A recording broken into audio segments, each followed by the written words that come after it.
Today on the podcast, we have our first ever repeat guest. Took us 49 episodes to get here, but we're here. I have invited back a friend, and he has been on the episode before. He was on episode 22. Today, we're going to revisit with my friend Kevin Sweeney, and he's got a new book coming out. And as we were talking, I thought this would be great. Let's do another episode where we just explore the ideas in this book.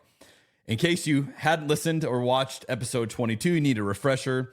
Kevin has written 2 other books in addition to the one that's coming out now, The Making of a Mystic and The Joy of Letting Go. He's done a number of things over the years, and now he is currently a chaplain for hospice care, and he's loving that, and he gets into that a little bit in this episode. He lives in Honolulu with his wife, Christine, and their 2 kids, True and Michaela. And he's got an intriguing book that really is going to offer what I would refer lovingly as the deep end of the pool for Christians to experience a better way forward, a deeper way forward with Jesus in maybe some ways that are new to you or some traditions that you don't have a lot of experience with. You're going to get a lot out of this episode, and even more if you dive into Kevin's book. So this is episode 49, The Cosmic Christ and Concrete Jesus.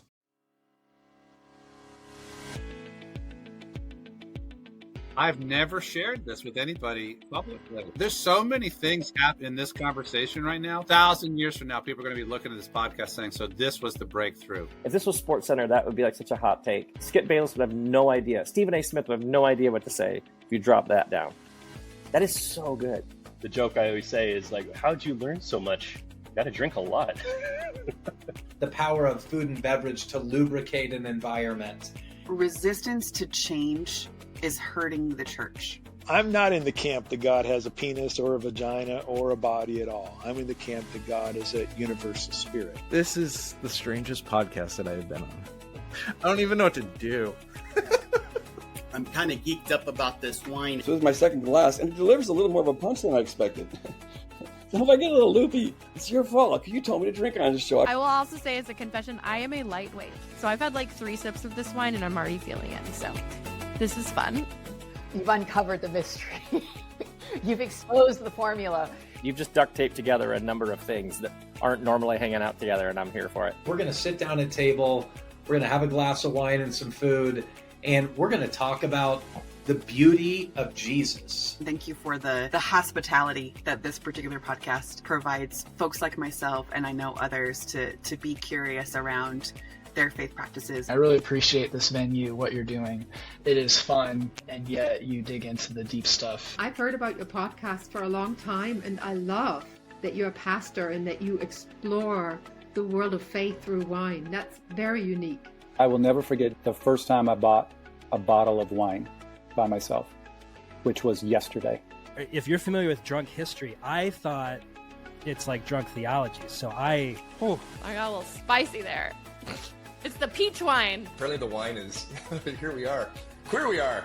Beer we are. No, it's wine, Jeremy. By the way, drinking this Pinot Grigio at 3 o'clock in the afternoon is making me even more direct in my communication than I normally would be. I know why you have your guests drink wine. It makes sense now. Yeah, I get it. A little bit of liquid courage to really unleash the beast. I think you've got a good podcast. So throw in the wine bit in there. That's nice. That's Cabernet and Bray, yeah.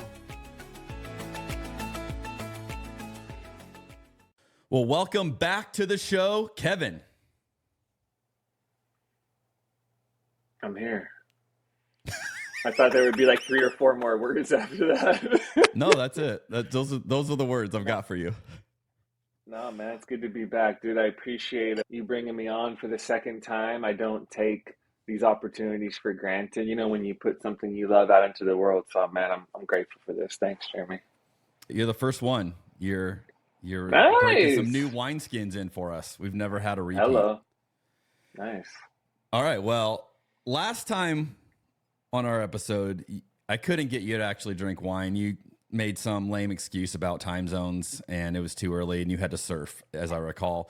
So I could only get a kombucha. I think it was a hard kombucha out of you, maybe.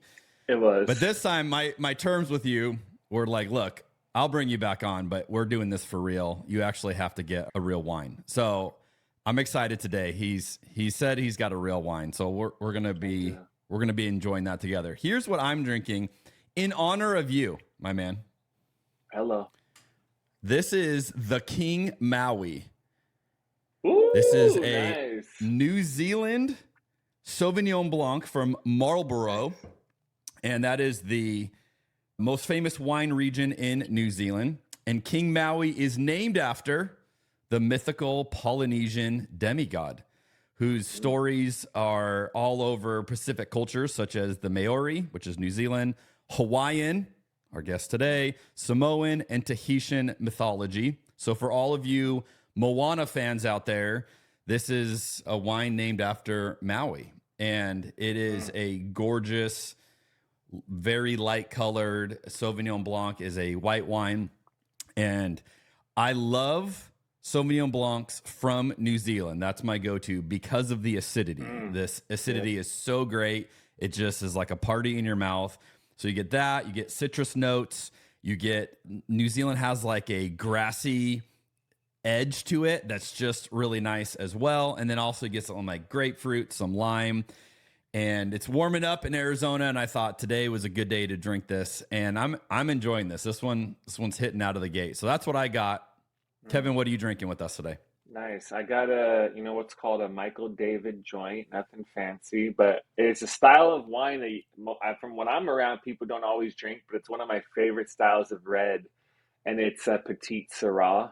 Those are one of my favorite styles of red. You know, it has some of that fruity, forward, like blackberry-ish type of thing, but still has like just enough spice and richness. So I love Petite Syrahs. It's one of my things. So yeah, just something I like, you know, something I committed to the pod. I went full send, full commit, wine at 10:17 a.m. in the morning. And I do have a long day ahead. So we will see how well I recover from this. Not because, like I told you before, I'm not the best day drinker, not because I get super buzzed, but it just makes me tired and it's hard for me to overcome it. So hopefully my interactions and things throughout the day will get me back up. And if not, when I'm less present to my kids and more glued to the couch and be like, well, there's a guy named Jeremy. If you have a problem with him, he forced me. So we're not playing two square in the house because Jeremy, I had conditions for an interview today. That might be the most intense guilt trip we've had on the episode or on the pod as well. That Coming in hot, dude. That was the thing of beauty right there. You just laid that on with multiple layers to that. Yeah, that was on the spot, but it was well thought out very quickly. Imagining you as a hospital chaplain this afternoon, a couple of glasses of wine in does bring a smile to my face. So I know you're saying it like I should be sad, but it really just makes me kind of happy for you. Yeah. And for clarity, I'm actually not you probably know this, but I'm not a chaplain for hospitals, specifically like for hospice. Oh, hospice. Yeah, just because like I go in and out. I might go to hospitals, but I go to houses and senior care centers. It all depends on where the people are. Because hospital chaplain has its own versions of complexity, but it's usually tied to a location. Whereas mine is more like I go to patients wherever they are. And my commitment was very specifically to hospice as opposed to just like a hospital, you know. But cool. Yeah, I love it, man. It's great. So you like to roam. I do. I am. It just can't contain you, Kevin. Seriously, dude, it's a story of my life.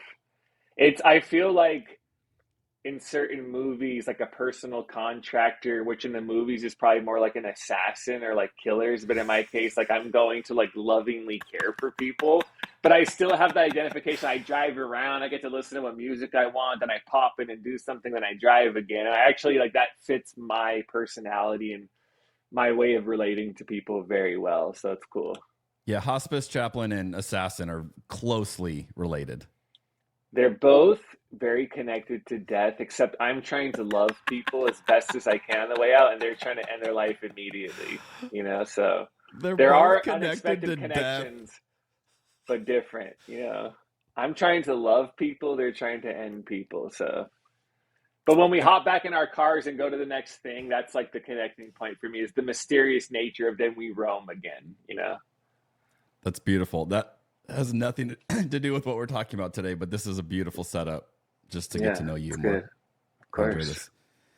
Okay, because this is your second time on the pod, I'm going to skip a lot of the normal questions because I've already asked you those, and our listeners can go back to episode 22 if they'd like to hear those. But I do have a new one I want to get your take on so that we can build our comparison list on who's answering this question. So here's the new question.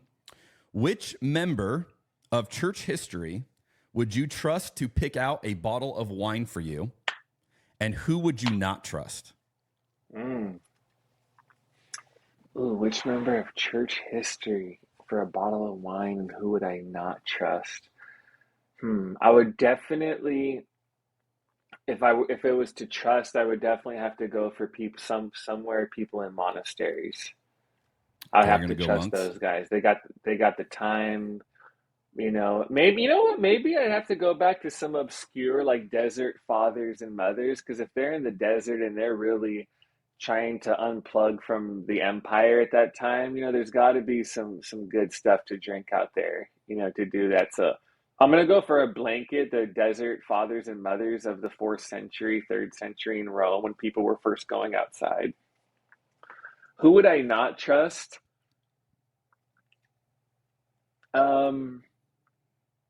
Probably any Baptist preacher from the last 30 years. Oh, man. I like it. Because one, they either have a lack of familiarity with them, or two, they might have a lot of familiarity, but they can't talk about it publicly, how familiar they are. So that would be tough for me. Okay, I like that. Yeah. Well done. That was a good answer. So I'm going, not individuals, I'm going more for collectives of people. You're going for specific groups in time. Yeah. You dated both of those, so I appreciate that. Yes. We'll allow it. Yeah. Take me to the desert, take me outside. There's good things going on. Put me in the heart of the empire and system. I start to get allergic. I start to itch. I'm like, I can't trust what's being said here. That's great. All right. Well, your new book is intriguing, and I don't recall reading a book like this. And so I like what you do here. And I think it takes a little explanation for someone who hasn't read it or seen necessarily what you're doing. So I'm going to unpack a few quotes that I think will get us there to allow you to explain the premise. And then I've got some more just kind of general quotes that I loved that I'd love to hear you vamp on. You're primarily talking about two aspects of God in this book, and this is in the title, but the cosmic Christ and the concrete Jesus. And you go back and forth with these two images. You had a quote that I thought captured how you see both of these really well. You say this: Christ is the ground, Jesus is the guide. Christ is the terrain of everything, Jesus is the map. Christ is the fullness of God, Jesus is the face of God. Christ is that which holds all things together, draws humanity forward, fills everything, and remains the universal drive that guides our own individual evolution and the evolution of the universe itself. So how, in a nutshell, how do you see these two aspects of the Christ in this way and then Jesus in this way? Yeah, I think a part of it is holding together the real classic philosophical, like the relationship of the universal and the particular, between that which holds together and sustains all things, as who we refer to as God, most of the time, this eternal, unfolding, ever-present, animating, sustaining reality, whose deepest dimension is defined by love. So there's that which is available and accessible to all people and at all times, and also the engine driving all this forward. That's great. But what does that have to do with Jesus? What does that have to do with a concrete person at a particular place and time? So this book's about the relationship between that eternal and cosmic reality that, people call the cosmic Christ, and I do too, and the concreteness of this liberating Jesus I inherited from the Black prophetic tradition. How do we hold together the direct experience of Christ, which liberates us personally, and the invitation of the concrete Jesus to work for liberation, which happens on a concrete level. So the book is really getting at how those are connected and all types of things that come from that. Why I ended up where I was, how I hold that together, why I think beliefs aren't as important as other people do when it comes to embodying the fullness of the way of Jesus. So yeah, there's many ways. I think what you said is really central when you start to compare it. I also say, Jesus is concrete and historical, and Christ is cosmic and eternal. So I'm like, Jesus is when the flow, this eternal flow, took on form, when the substance became structure, and when the universal power of everything became a specific person. And the writer Michael Dowd, he has this great quote where he says, Jesus is reality with a personality.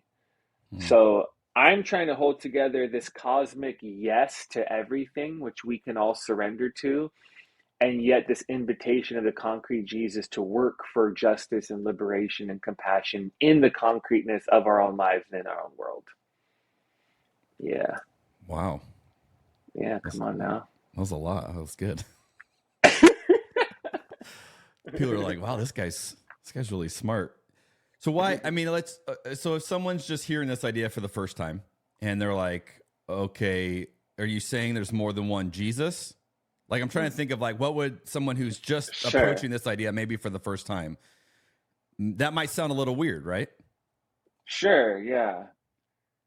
Yeah. Well, I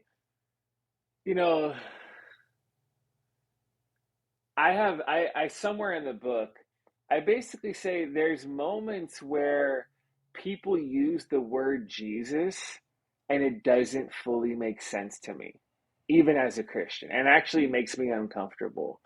Like there's these funny moments where people use the name of Jesus and I'm like, I get what they're saying, but I don't know if that actually works right there. So for example, like I have many examples of this in the book, but like your people are praying, you're at some religious gathering, and someone's like, Jesus, I just want to thank you for today. And I say, okay. So Jesus gave you this day. Of Jesus of Nazareth? The historical person Jesus who lived in the ancient Near East for centuries is somehow responsible for today happening? So in Genesis 1, which, for me is a form of a poem to make cosmic sense of things into people, time, and place, like, do you imagine it was like a 33-year-old Jesus who said, let there be light, that echoed to all of eternity? So if someone's thanking God or thanking Spirit or thanking Christ for the day, that makes sense to me. But when someone thanks Jesus, I just say, I don't know if that actually works right there. Right? Is that the right way to name that creating, sustaining power you're talking about? God works, sure, but Jesus doesn't work there for me. And there's many moments like that. Someone's like, I just want to really get away today and just really be with Jesus, like something like that. I say, that's an interesting idea. Just a little getaway with Jesus of Nazareth. What does that mean, right? Like, are you spending time with the translucent Jesus we see helping Ronald Reagan sign the Constitution in those hilarious memes? Is it like a ghost Jesus right by you, who's helping you the same way he helped Ronald Reagan? If someone said, I'm going to get away and be intentionally present to God, of course. Consciously experiencing your true self in Christ, yes. Like awareness and awakening with the Spirit, yes. But to spend time with Jesus. So to me, of course, there's not multiple Jesuses, but Jesus is the concrete embodiment of that which is eternal and existed before and beyond the person of Jesus who lived, died, and resurrected, 2,000 years ago. So it's really trying to find a way to hold together that which is universal, the presence of God, which is all pervasive, ubiquitous, and everywhere at all times, and the actual concrete expression of the historical Jesus that is there. So are they connected? Of course. Is Jesus the embodiment of the eternal? Absolutely. But to then say, I don't think everything you can say about the Christ, you could say Jesus as a direct one-to-one thing. So having our sacred imaginations hold together the eternal and the universal and the concrete and historical, and how we do that in our own lives is not the point of the book, but it's through the book naturally of how I make sense of things in my own life. Yeah, that's well said. I got to that part in the book and I did get a little like, I think this is me, because when I pray a lot, I do pray to Jesus. And then as I read that, I was like, okay, I totally understand what you're saying. And it would probably be more accurate to pray to the Christ, right? I'm not praying to Jesus of Nazareth.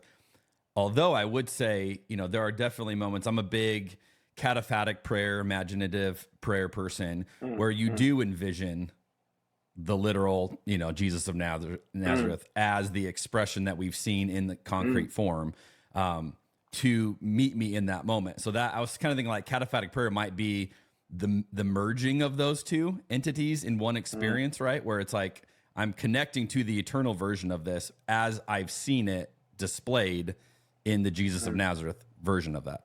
Does that make sense? Yeah, it does. And I think that as an imaginative spiritual practice, if it helps you interface with and connect with and be in tune with God, that's awesome. For me, prayer and spiritual practices are all fingers pointing to the moon. They're all aids in contemplation of the divine. So if imagining an actual embodied Jesus in my mind actually helps me in the sacred dialogue feel heard and feel seen, that's fantastic. But I would just say that's more of an imaginative spiritual practice, that makes sense because the incarnation is this interfacing of the divine and humanity, of spirit and matter.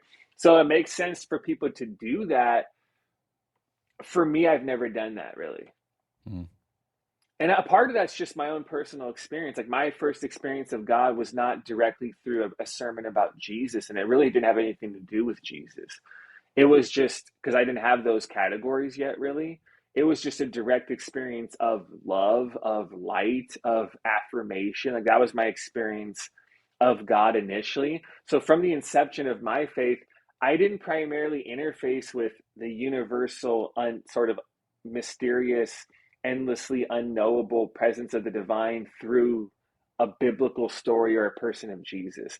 So it just feels more naturally for me to connect with God without Jesus as a medium, to be honest.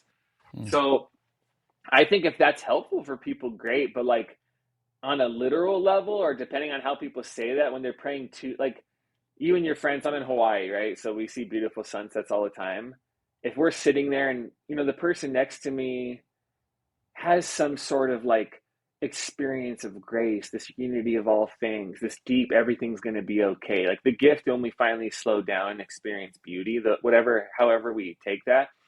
But if they were to turn to me and be like, in that moment, I just really, really experienced Jesus, I would just kind of smile to myself and be like, not how I would say it. That doesn't actually make sense to me theologically, but I also wouldn't say anything because I know what they're saying. God, connection, Christ, the loving grace, like it's all the same thing. But I think Jesus for me would not be the most accurate way to explain what just happened. That which you're saying was all fully present in and true about Jesus as the incarnational mode of God, great. But you just experienced Jesus in a sunset, like again, translucent Jesus with his arm around. If imagining that helps you, that's fantastic. But in a literal sense, that wouldn't make sense to me and how I understand the presence of Christ as a universal force and the concreteness of Jesus as a person at the time. Yeah. You don't really get into this in the book, or I didn't notice if you did, but one of the questions I had when I was reading it is, it almost seems like you are comparing the cosmic Christ more to the role we would traditionally think of with the Holy Spirit. So more of this overarching kind of universal, eternal, aspect of God that, I think people might have said like the Holy Spirit was indwelling inside of Christ, whereas you might say the cosmic Christ was indwelling inside of Jesus. Do you think there's some similarities there, or how would you distinguish between the cosmic Christ and then our understanding of the Spirit? I think the idea of the cosmic nature of the Christ would include the Spirit as an indwelling force, but would also transcend it and be more. That's a fascinating thing, right? In the Bible, like, the Apostle Paul speaks of Jesus ascending in order to fill the entire universe, right?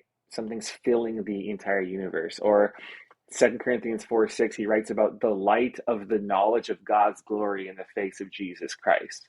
So God's glory is in the face of Jesus Christ, right? Like Colossians 1, one of my favorite parts of Scripture, He exists before all things, and all things are held together in him.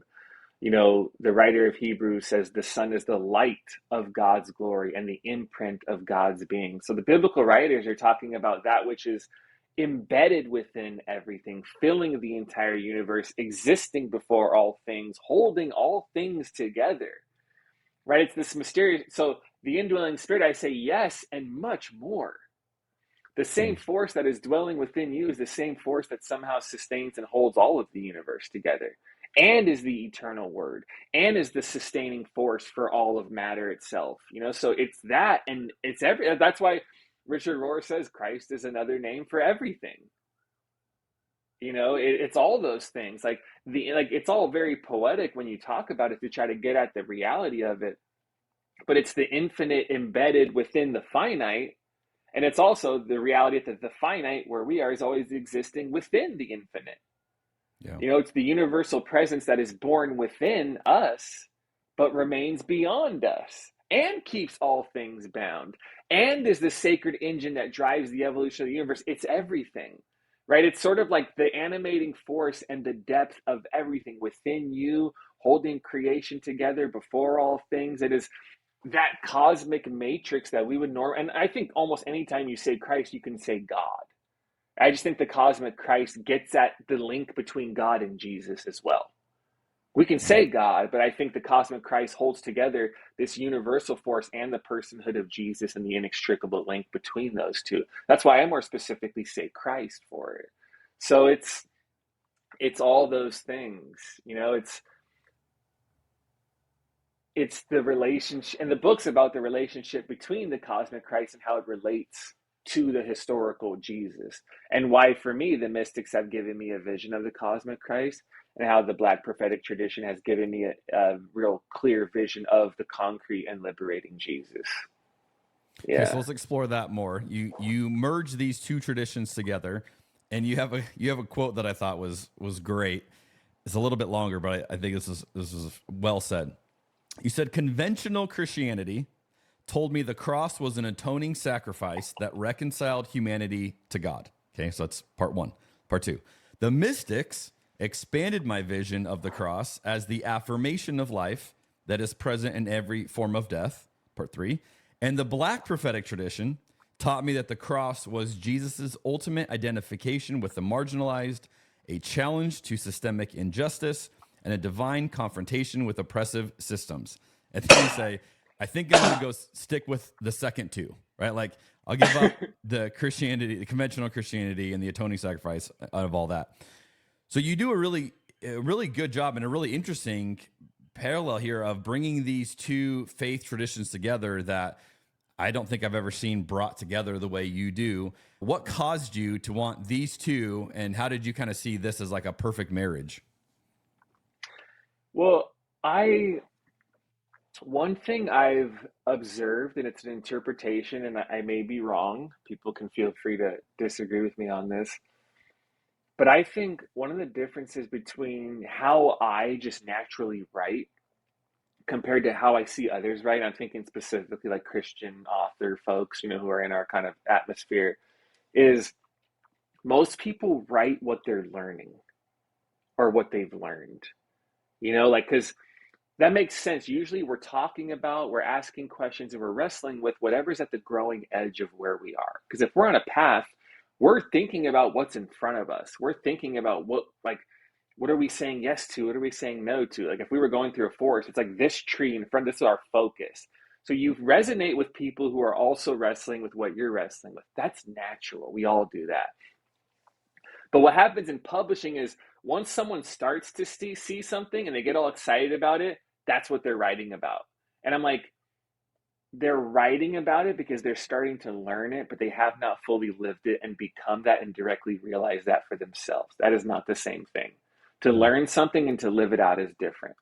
To learn new information and to go through the long journey of integrating all of that into your embodied existence are different parts of the journey. So I'm like, oh, because I can be around people and be like, oh, that was just something you wrote. Because when I'm around you, I don't feel that same energy. You're not striking. And again, I'm not trying to diss somebody, but I'm like, your behavior like the performative existence in front of me is betraying that which I've heard you talk about or write. You know, it's like a performative contradiction, and that's not a judgment. It's just an interpretation. And so for me, I'm like, that's not how I write. I don't write about what I'm learning right now. I write about that which I have become over 10, 15, 20 years.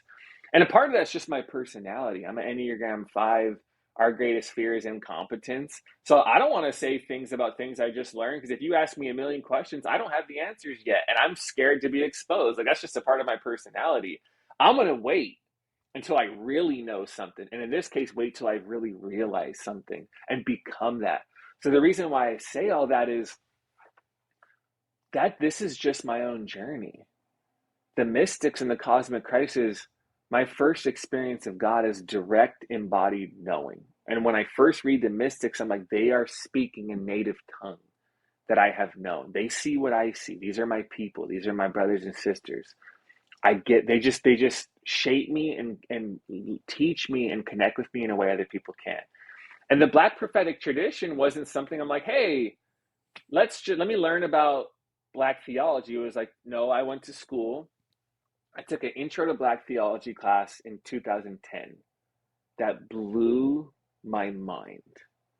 It was one of the best professor, Dr. Ralph C. Watkins, who became a friend and a mentor. But it was just, every lecture was spellbinding. I was like, how have we not seen this before? Once you see it, you can't unsee the theme of liberation. It was one of the most exciting things I've ever seen. Kind of like when people first read N.T. Wright and you're like, this new creation, this is it. You know, it's like a version of that. And that class, and I started focusing on Black and womanist theology in school and focusing all my studies on it, because I'm like, they are opening my eyes to see dimensions of the gospel and dimensions of the actual life and embodied ministry of Jesus that I've never seen before. That for me completely changes how I orient myself in this world. This is the most amazing thing I've seen.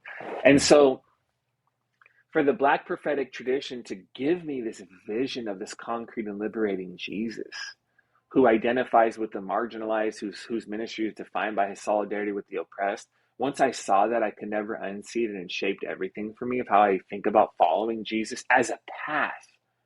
Not believing in Jesus, but following Jesus as an embodied path and way of life. This is the Jesus that I see. And so for me, it wasn't like a creative clever. I'm like, this is how I actually hold things together. This is why I can still call myself a Christian, despite everything I've read and all the critiques and everything I've left. I'm like, this all a faith beyond belief that's based on embodiment and experience and not abstract beliefs about God. This is why this all feels very natural and organic for me. And these are the traditions that have been my primary guides to do that. Yeah. Love it. Yeah. You also talk a lot about, in contrast to the cosmic Christ and the concrete Jesus, you talk about abstract white Jesus. And I love that phrase. One of the lines you say is, the abstract white Jesus, focused on saving us from hell, renders us almost completely indifferent to the systemic evil causing the suffering of people today. Talk a little bit more. What is this abstract white Jesus? Because I think it's sadly become the norm in a lot of evangelicalism today. Yeah, not everybody's always aware, but there is an abstract white Jesus that has our churches and places truly in a chokehold. And, in the book, I'll say things like Jesus tends to, so let's get a familiarity, right, with this abstract white Jesus, right, as an imaginative exercise. This Jesus tends to side with those in power. He's mostly apolitical. And the crazy thing is he miraculously transforms all radical social acts in the Gospels into cute little nuggets of wisdom for our individual lives today. Right? It's the guy who's been completely extracted from his social and political context in ancient Palestine, who somehow has become a mascot for white Christian nationalism in the U.S. In the book, I'm like, you know who I'm talking about? Like, he's not a big fan of the poor. He has virtually nothing to say about oppression. He seems to be very concerned with suburban folks not feeling uncomfortable during sermons. and he's mostly concerned with eternal salvation or personal piety. This is an abstract white Jesus, and I would argue an abstract white Jesus in the creeds, that the only thing this abstract white Jesus asks of you is for you to have abstract beliefs about him. Do you believe in the creeds? The creeds, while I believe are extremely helpful for the history of Christianity, because I'm a great appreciator and believer in the great tradition of Christianity, capital G, capital T, going all the way back to the early churches. Stanley Hauerwas says to become a Christian is to jump on a moving train. And I really take that seriously. Like, this is well before the US. This is well before all this. And I appreciate those great traditions, and the creeds are a very important part of that. But Kelly Brown Douglas, the great womanist theologian, really opened my eyes to that in her book, The Black Christ, and What's Faith Got to Do with It? Because she's like, the creeds are totally metaphysical and abstract and say nothing about the earthy embodied Jesus. So you can be a Christian if being a Christian means being able to affirm the creeds, and be a white Christian nationalist. You can be a Christian based on the creeds and have slaves and not think there's anything wrong with it, or be indifferent or not care about the poor and really have not followed Jesus. You can just believe in the creeds, because they don't say anything. There's no liberation or love or forgiveness or caring for your neighbor. None of that's in there. It's all metaphysical and abstract. And so that abstract Jesus it doesn't have anything to say to the reality of injustice. It doesn't have anything to say to the way in which systems are leveraged against entire groups of people and also leveraged to benefit other groups of people, namely like folks who look like you and I. And so that Jesus doesn't have anything important or concrete to say to that. But for white folks, and when you're in places of privilege and power, that's enough. Because if you don't need if you don't need social, political, and economic liberation in order to thrive, you don't need a Jesus that liberates you. You need a Jesus who's like, you're safe, you're okay, don't upset the powers that be, and we're all going to be fine. You need an That's not endorsement. enough. That's not enough for people who are being crushed. That doesn't work for people who are on the underside of power. And so to contrast that, there is a concrete and liberating Jesus that has been proclaimed by the Black prophetic Christian tradition in the United States of America for a very long time. And even before it was in an academic setting through James Cone, MLK, Fannie Lou Hamer, Ida B. Wells, Harriet Tubman, these are people who have been embodying this liberating Jesus for a very, very long time before it was codified in any academic setting. And this is a Jesus, like the thing I take from Kelly Brown Douglas the most was she says Jesus' earthly ministry was defined by his identification with the marginalized and his solidarity with the oppressed. That, for me, unlocks something of what it means to follow a concrete Jesus in our time in ways nothing else has. What does it look like to identify with the marginalized in my neighborhood, in my state, and in our country? What does it look like to be in solidarity with the oppressed? So this liberating Jesus, when we see a news story or a press briefing, does my ego naturally want to side with those in power? Or does it say, no, the truth always comes from the bottom? Does it make me antagonistic towards the poor naturally and be like, no, like, why are they causing problems? Like, the collective evangelical response to social and political situations is usually to identify with those in power. And it just disgusts me, to be totally honest. It's repulsive. When I'm like, the Jesus impulse is to actually identify with those on the bottom. And like when Cornel West says truth is to let suffering speak, you don't get truth from the top. They don't care about truth. It's about power. You get truth from places, from people who have never had access to it, because all they have left is the truth in those moments. So for me, that's a big different mode of being, of how we orient ourselves as citizens, as human beings, as Christians, is who do I naturally side with? Who am I naturally like, like those poor people again, just let us be, like those types of things where white people are very disgusted, with like people making noise. And I'm like, no, the Jesus impulse, the liberating Jesus impulse is always to identify with the marginalized and to be in solidarity. So my starting point is those are very different versions of Jesus, and they're very easy to spot, in communities and with individuals.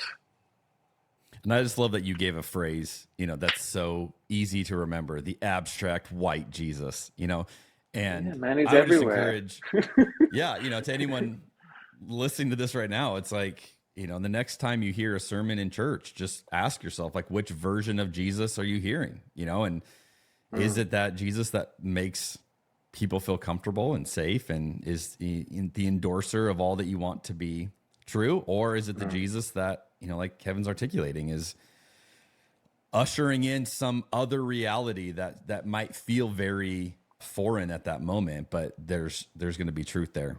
I think that's so cool. In 1976, the Reverend Jesse Jackson did this article or interview for Christianity Today. I tell a story in the book. And he's talking about the difference between Billy Graham and MLK. This is such a great quote, by the way. I read this oh my multiple gosh, times. dude. Yeah. I don't have it pulled up,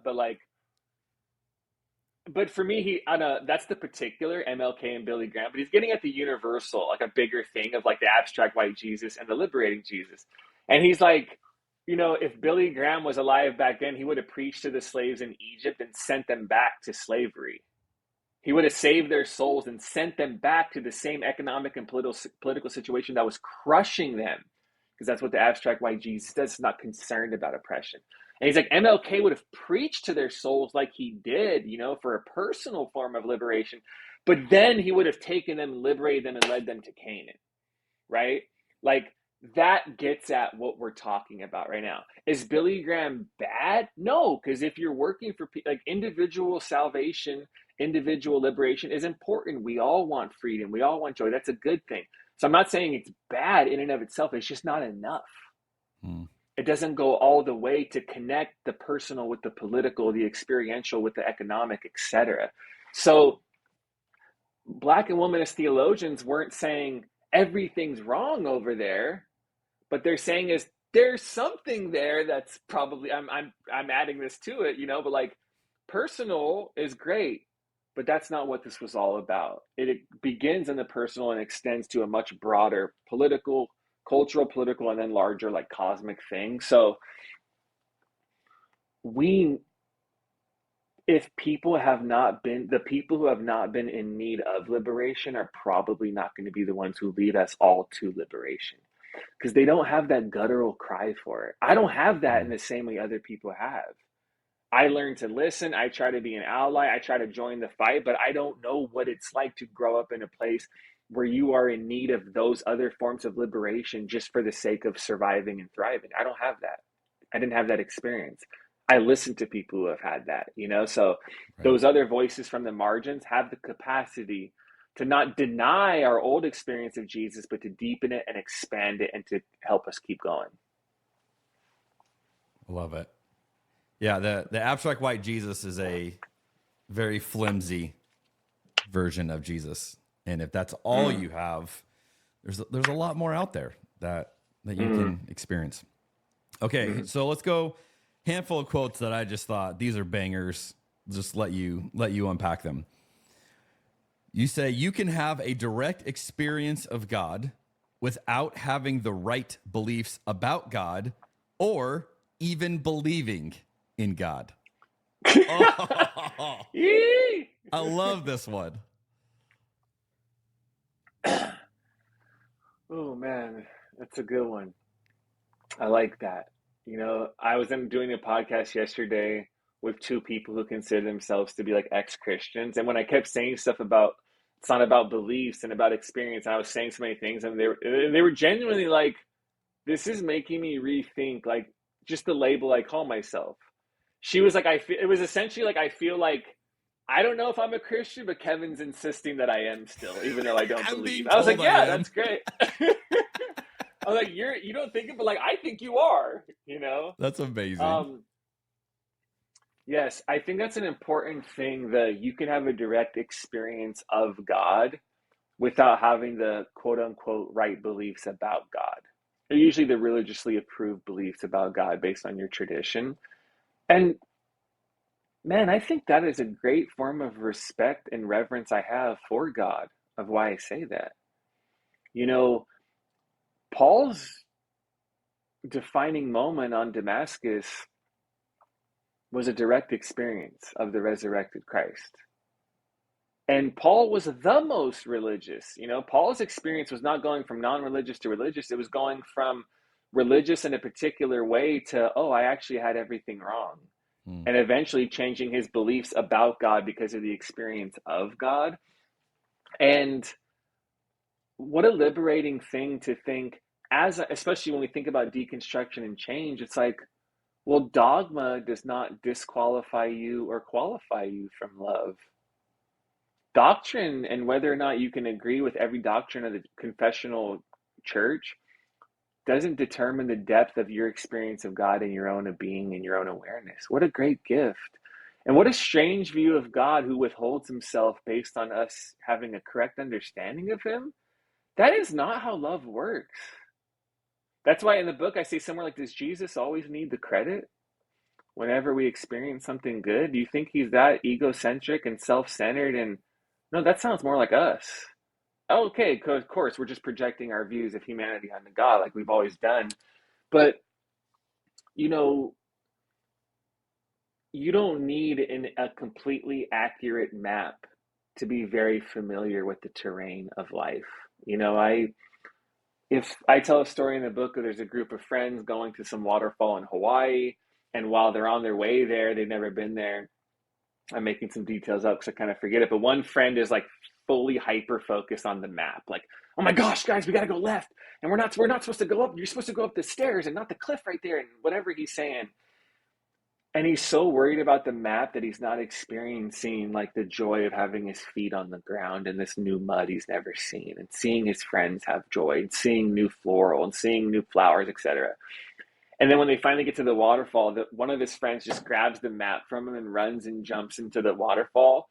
And then the first guy's like, dude, my map. And the second guy's like, you don't need the map. We're already here. I love that line. That's what we're doing. Like the experience of the Christ, of love, of grace, it is a direct, these are not about directions to the ocean. This is being in the ocean. You don't need a map to be in the ocean. If you stumbled there, got driven there, you don't need to understand the salt and water ratio and the chemical makeup of salt water to be in the ocean. That is a great invitation for us. You know, when it comes to, I don't know what I believe about God, but can you experience being loved? Because that's still here. I don't know what I think about the bodily resurrection of Jesus. Well, can you let go and practice enough humility to allow yourself to be healed? This is the work of the Christ. This is the work of God. No matter what you think about Jesus right now, or you're wrestling with these things. It says nothing about the presence of love. And I push that further of even if you don't believe in God, right? Yeah. Because some people are wrestling with their beliefs about God. I think you can experience God even if you don't believe in God. So, and I thought about this when I was pastoring, you know, years and years ago. I'm like, let's say I preach a sermon, right? You're a Christian, you're in the church. I preach some sermon, who knows what biblical source I'm drawing from, but the point I'm making is sometimes you walk what feels like to the edge of a cliff in your life, but you take a leap of faith, you trust God enough to step off of that cliff and to trust that a bridge to the future will be built along the way. That is not having all the information and trusting. We all have to do that sometimes to take risks. If you hear that as a Christian, you're like, yes, I've heard the biblical stories. I've seen God do it. I've heard those stories in my friends. I'm a Christian. I believe in God. I trust in God. I take that leap and God carries me to a different future. What a great thing. But I would argue if sometimes for a person who's not a Christian, doesn't know if they believe in God, but if they walk to those same edges of a cliff in their life, and who knows even what's motivating them to take those great risks in life, if they take a risk in the same way, that same spirit that carried you through to your future will also carry them through to theirs. So they might not believe in God, but there's an experience of the unfolding of the Spirit in their life that is carrying them through. What a great gift. You know, someone who doesn't believe in God finally chooses the ownership of their life, the confronting of their pain, to, sorry, we're having things talk in our building. Our elevator shut down today. I'm on the 37th floor. Our elevator didn't work for a sec. I'm fine. I mean, I got a glass of wine. I already walked up those stairs. But I literally had to walk down like 30 flights of stairs, go to the gym, and walk up 30 flights of stairs to come back. It was an extra cardio workout I didn't need. They're basically just telling us it's okay. But so for that person who might not have conscious beliefs about God, when they choose to take that risk, God also carries them through. God is also with them. Or even in an experiential sense, if for whatever the reasons are, even without Christian symbols, even without the Christian narrative, even without trusting in God, a person finally faces a pain that's within them, opens their heart, practices acceptance, and choose to let go and forgive, the same spirit that will carry me through when I choose to face my own pain is the same spirit that will sustain them and do that for them there. So I think that's offering a real generosity to the spirit in this world and allowing God to be at work in all times and in all places. If all things exist in him and God is sustaining all things, like Colossians 1 says, and that's true for everybody at all times. So I think that opens us all up, and there's a democratic, universal accessibility to love and to the Spirit and to the Christ at all times, no matter. And I want that for everybody. I don't need you to believe like me. I want you to be free and I want you to be whole. I don't always care what name you give to that. I thought that whole section was so good. And what stood out to me as I read it is, if you don't agree with what you're saying, you do not think that God operates like this, it really is a petty looking God. You know, this God that's very insecure, very, egotistical, like, no, you didn't do it right. You didn't think right. You didn't, Exactly. And so because of that, I'm not going to do X, Y, and Z for you. And you just go like, is that really the fullness of who we think God is? Like that, is that picture what we really think embodies God? And I would hope most Christians would go, well, no, I don't think that embodies God. Well, then the argument you're making here is the logical next step then to say, right, it doesn't really matter what you believe. God is still who God is. And God's going to be love to you regardless. Yeah, I asked those questions in the book. I'm like, the presence of God is present with or without the name of Jesus. There's nothing in the person of Jesus that puts on display an egocentric, immature reality that always needs personal credit for life. And hopefully as we grow, we need less and less of that too, following the path. And the fullness of life can be experienced in any moment, regardless of what you believe about God. I really believe that, like anybody at any time can awaken to it and be embraced by the miracle of what is. Because if not, that's what you were getting at. That's the section of the book. Like, what are we saying? Does God withhold himself from people based on what they currently think about him? Is there a lack of love present to a person because the name of Jesus is absent from them? Is awakening and enlightenment and liberation limited to people who pass an orthodoxy test from the church? That is petty, like what you were saying. And that doesn't, I don't see that in Jesus at all. And I've never experienced anything like that with God. The withholding is our own ego response to usually being hurt or feeling small. There's no withholding. Like that to me is one of the ultimate, when we talk about the good news, is like even that image in Revelation of like the God who knocks at the door of your heart, right? We see, I think in Revelation 3, someone, if you knock at a door, you don't know if they answer, you're in a vulnerable state. I'm vulnerable. If I knock with the desire to come in, not knowing if you'll love me, I'm vulnerable. I'm in a place of weakness. And the God who perpetually knocks is the God who perpetually is present enough to be vulnerable enough to continue to move in whenever we allow him. Man, that is the good news. That is the good news of whenever. This is so much of my approach to pastoring in the past and my relationship with people. When Jesus says, those who have eyes, let them see. And there's a Zen saying, when the student's ready, the teacher appears. We can embody that for others because the Spirit perpetually does that for us for everybody at all times. And not because you finally said Jesus. Jesus is a map that can help you see that with more clarity and hopefully help you trust that, yes. But even without the map, anytime someone opens their heart, it's almost like it is the job title. It is the defining marker of the Spirit to move in whenever somebody's open. The Spirit's always moving in wherever there's openings. I love that, man. That's it for me. So when I read that section, I thought of a scene from the Chronicles of Narnia where the kids are saying goodbye to Aslan. I think it's like for the last time. This might be in the 7th book. And, they're like, we'll never see you again because, you don't live in our world. And Aslan's like, yes, I do. And they're like, well, how do we know you there? And, he says, well, you have to learn my name there. I'm known by a different name there. And this is idea that it's not Aslan the lion. That was just what you had connected with, but God is bigger than that. And now you have to go figure out how to recognize that same God in your world. And I just thought of that scene when I was reading, because it's like, we do get so caught up on the form, or it has to be this way. Exactly. And it is a very small view of who God is. And you're inviting us to go, no, God's much bigger than that. Yeah. In that section around there's a wisdom teacher, Adyashanti. He wrote a book called like The Mystic Revolutionary Jesus. He's like an inner spiritual teacher, more like a Buddhist. But he wrote a book about Jesus, which I find to be really fascinating. But in the book, he has this quote where he talks about the energetic signature of Christ. Like Christ has signed his name through the presence of his energy everywhere in this world.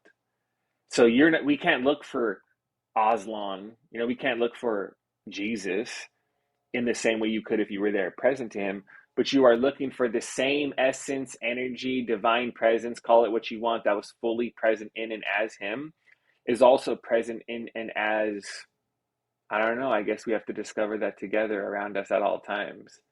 And that's one of my deep theological convictions about the incarnation. Thinking about the incarnation of Jesus is, okay, fullness of spirit and matter, yes. God and humanity, yes. Heaven and earth, yes, all in one place. And the sneaky thing about mystics is mystics don't look at that and deny it. Mystics look at that in Jesus and say, yes, the incarnation is true there in Jesus. It's also true everywhere else at all times. Yeah. That was an incarnation of Jesus in a time and place, but the Christ is the incarnation of that same God in time and space. Every moment is every moment is an incarnational moment.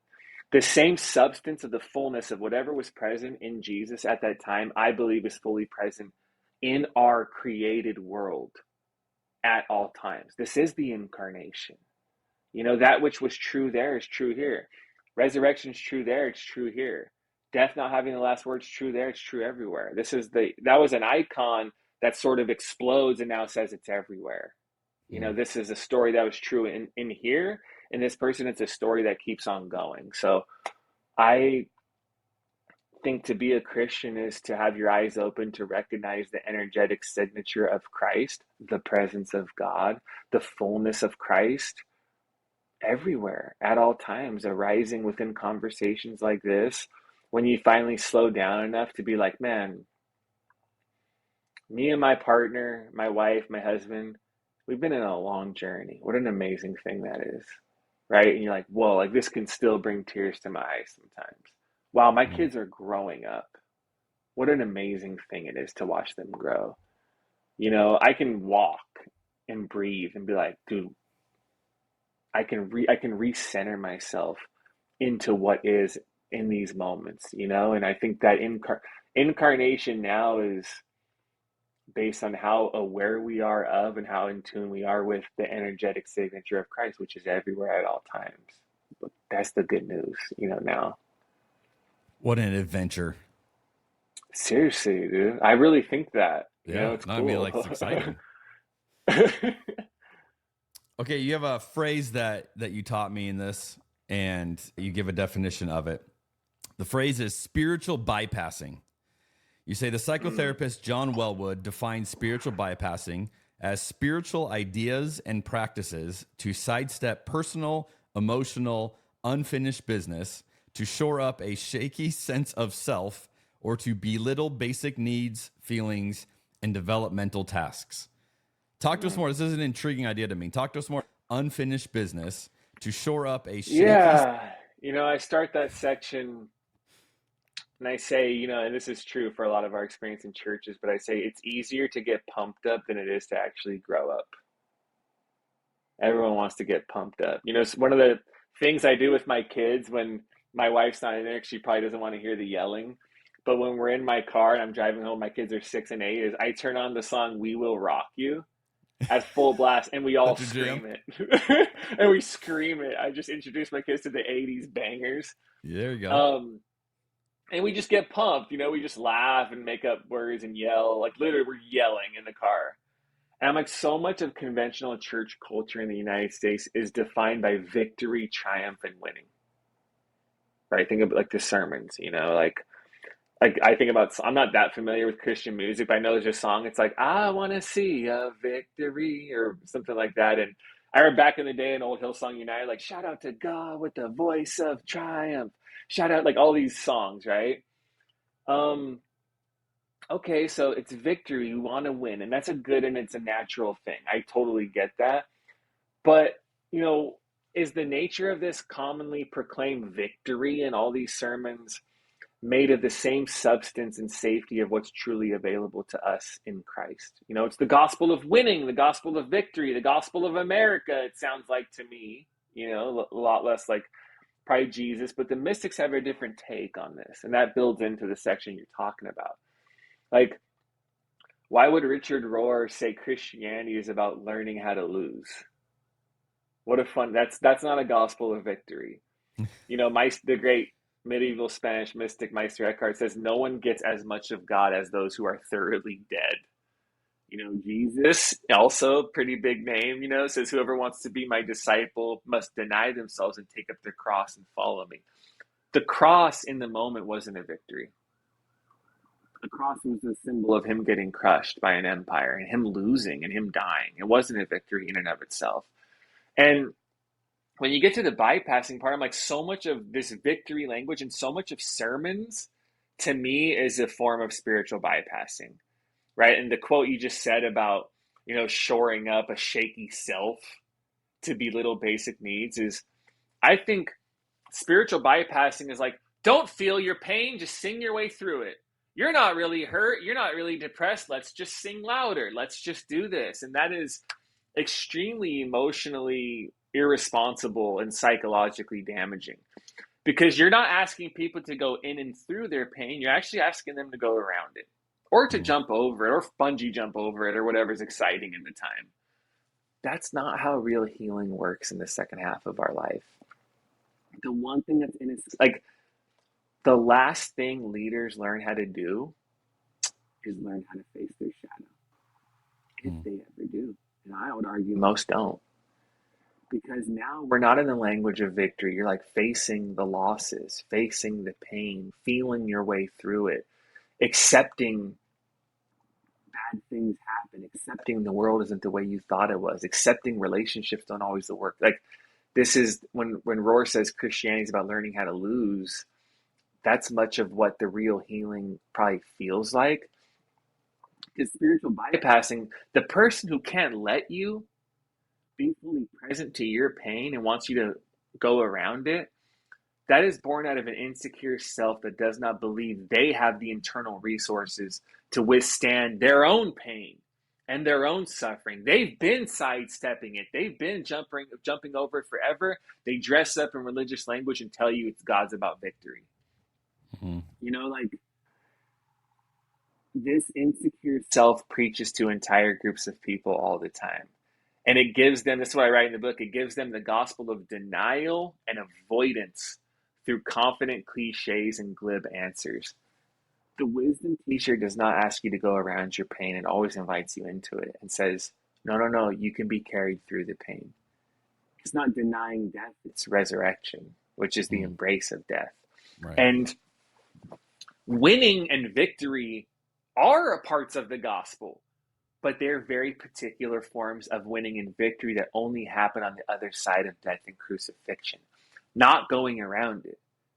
The gospel of spiritual bypassing would take Jesus off of the cross, and you would never need resurrection because we'd be on a high the whole time. Like when Peter, when Jesus says, "Get behind me, Satan," Peter cannot accept that a part of being the Messiah is integrating death. His expectations were for a gospel of victory. And Jesus is like, no, this is headed to a whole different place. It is victory, but not like what you think. It is winning, but not the shape of the other way your ego wants. It is wholeness, but not through avoidance, through going in and through it. And that's always the path. Always. You can't escape that. Integrating your shadow, facing your pain. This is the real work, especially into the second half of our lives of growing. And I think the gospel gives us the path. It literally is right there. It shows us the way and invites us to embody the way and says God will carry you through the way. Like, it's all right there. I love it. There's so much in this book that I think is so meaningful, so valuable. And you talk a lot the spiritual bypassing. I just thought that's a harder way to go than most Christians do, most churches do, but it's a better way. And I think when you read these ideas and you see that and you see the invitation in front of you, and we all have journeys of stuff and things that we need to work through and face. And there are those of us who do the work and say, hey, I will face it. I will stare that down long enough to see what the cosmic Christ wants to teach me through it.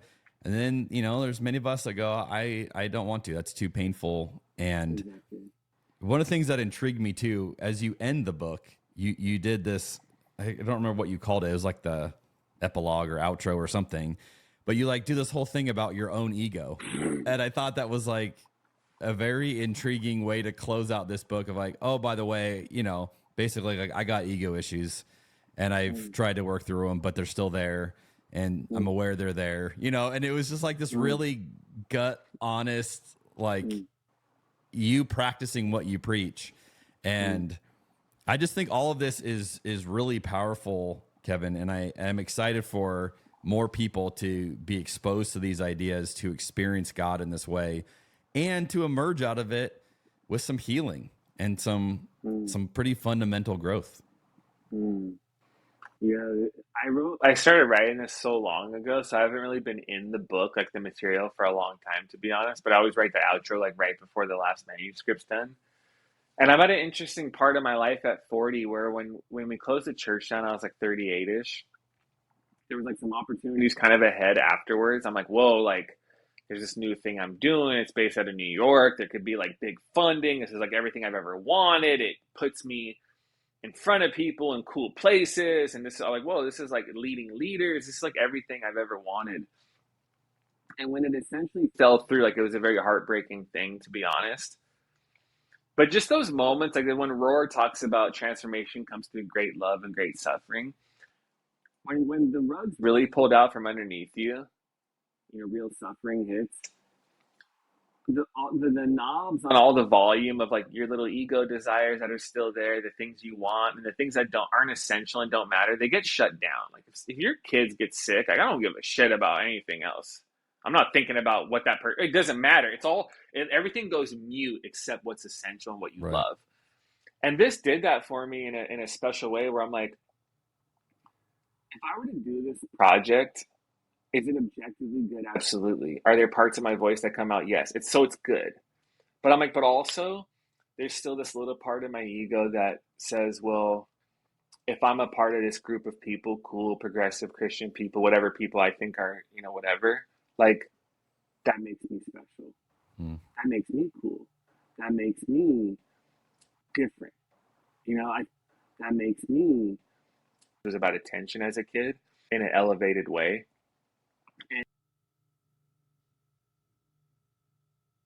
And I was like, yeah, that is a big part of the driving force for this.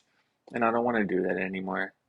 And what's so fascinating about hospice work, and me and my wife have talked about this a lot, I'm like, hospice work gives me everything I want to do pastorally without any of the other attention my ego would want publicly. Being present to people, caring for people, using my voice to care for people, leading with connection, all these different things, truly seeing people, which to me, hospice work is primarily about seeing people in the same way God sees us. But in those moments, like, nobody cares, doesn't do anything for a platform, you don't get anything from it, et cetera, et cetera. I'm like, that's why I tell people hospice work right now is a mutual seeing of God seeing people through and as me, and God seeing me through and as these people. Because when I'm there with them and the volume knobs are all turned down, I'm like, this is what matters. So it was weird. I literally was ending my church and building up to take off. And now I'm like, I'm think I'm done with public Christianity for now.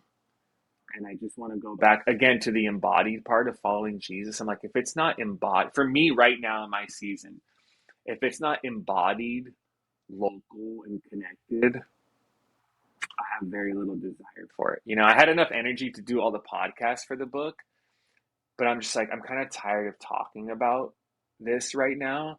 And I just want to be present to people where I am. And I don't know what that means for my future. And I don't know if I'll ever write again. I don't know if I'll ever do anything public again after this. I really don't.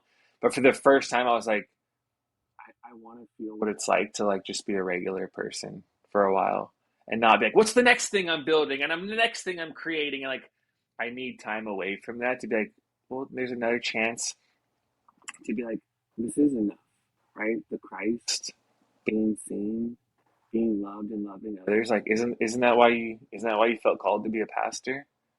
Yeah. Let's return to that and see what happens. So it's a very weird place to be in, but it's like all those things in life, you wrestle with things, you resist things, you don't fully let go of things, but when you do, you're like, oh yeah, now I feel more connected and more aligned than I ever did. Why was I resisting that which was getting in the way of my life? Oh yeah, because that's what we do when we're scared, So yeah, I'm ending the book by being like, I'm tired of talking about religion, but here's my book. Let me talk about it a little longer to sell some copies. And then I got to go do some podcasts for it. Yeah. You end the book by saying, you don't want to talk about it. I'm like, yes, but that was suspended for 4 months until the book comes out. That's amazing. Okay, so is it officially out? What's the publication date? Comes out May 6th. Okay, so May 6th. So it's either on pre-order, depending on when this is released or not. It's available. Amazon, great place, giving stars, short reviews, even this was cool, always helps authors, and algorithms and relationships with publishers or whoever. So yeah, Amazon, Barnes and Noble, great places to get it. And yeah, it's something I'm very proud of because I'm like, this is accurate of how I am. This is what holds my life together. This is why I make sense of all this. This is why I'm still a Christian. This is why this is why this path is still the path I give my life to, even post-congregation. But no, this is everything to me, and this is how it makes sense to me. Yeah. I love it. Well, Kevin, thank you for taking the time to talk about something you didn't want to talk about with us today. Right? You did it. And you drink wine. You were a trooper, and now the rest of your day is set up well. And I love these ideas. I think there's a lot here that is an invitation for growth, and I'm excited for more people to discover it. So thanks, friend, for all your work and for taking the time with us today. Yeah, thanks, Jeremy. This was great.